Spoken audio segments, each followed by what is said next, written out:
ഏറെ അഴിമതി ആരോപണങ്ങൾക്കും രാഷ്ട്രീയ വിവാദങ്ങൾക്കും വഴിവെച്ച റാഫാൽ യുദ്ധവിമാന അഴിമതി ആരോപണത്തിന് അന്വേഷണം വേണ്ടെന്ന് സുപ്രീം കോടതി.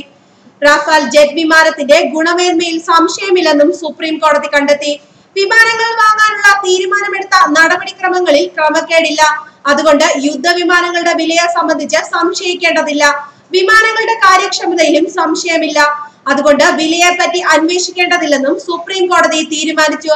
ചീഫ് ജസ്റ്റിസ് രഞ്ജൻ ഗൊഗോയ് അധ്യക്ഷനായ ബെഞ്ചാണ് കേസിൽ വിധി പറഞ്ഞത്.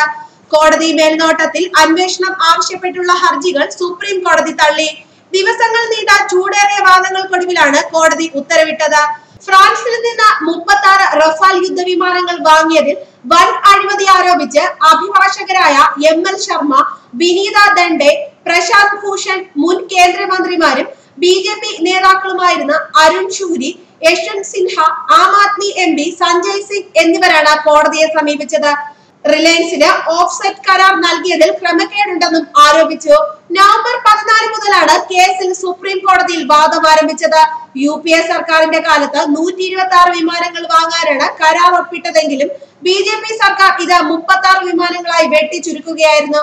പ്രധാനമന്ത്രി നരേന്ദ്രമോദി നേരിട്ടാണ് പദ്ധതിയിലെ മാറ്റം പ്രഖ്യാപിച്ചത്. മുൻ കരാറിൽ നിന്ന് വിഭിന്നമായി വൻ തുക അധികം നൽകിയാണ് വിമാനം വാങ്ങിയതെന്ന് ഹർജിക്കാർ ആരോപിച്ചു. ഇടപാടിന്റെ പൂർണ്ണ വിവരങ്ങൾ പരസ്യമാക്കിയാൽ എതിരാളികൾ നേട്ടമുണ്ടാക്കുമെന്നായിരുന്നു കേന്ദ്ര സർക്കാർ വാദം. ആയുധ ഇടപാടുകളിൽ തീരുമാനമെടുക്കേണ്ടത് കോടതിയുടെ ജോലിയല്ലെന്നും അത് വിദഗ്ധരാണ് ചെയ്യേണ്ടതെന്നും കേന്ദ്രം വാദിച്ചു.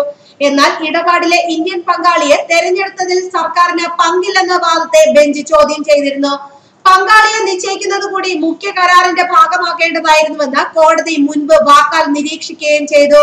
രാജ്യത്തെ വ്യോമസേനയുടെ ഇപ്പോഴത്തെ സ്ഥിതി വ്യോമസേന ഉന്നത ഉദ്യോഗസ്ഥരെ വിളിച്ചു വരുത്തി ചീഫ് ജസ്റ്റിസ് അന്വേഷിക്കുകയാണ് ഉണ്ടായിരുന്നത്. പോർ വിമാനങ്ങളുടെ 5ാം തലമുറ ആവശ്യമാണെന്നായിരുന്നു ഉദ്യോഗസ്ഥരുടെ നിലപാടിൽ പങ്കാളിയെ കണ്ടെത്താനുള്ള ഓഫ്സെറ്റ് കരാറിന്റെ മാനദണ്ഡത്തിൽ മാറ്റം വരുത്തിയത് എന്തിന് തുടങ്ങിയ ചോദ്യങ്ങൾ കോടതിയുടെ ഭാഗത്തു നിന്നുണ്ടായി. ഇടപാടുമായി ബന്ധപ്പെട്ട രേഖകളും കോടതി വിളിച്ചു വരുത്തിയിരുന്നു. ന്യൂസ് ഡെസ്ക് മലയാളി വാർത്ത.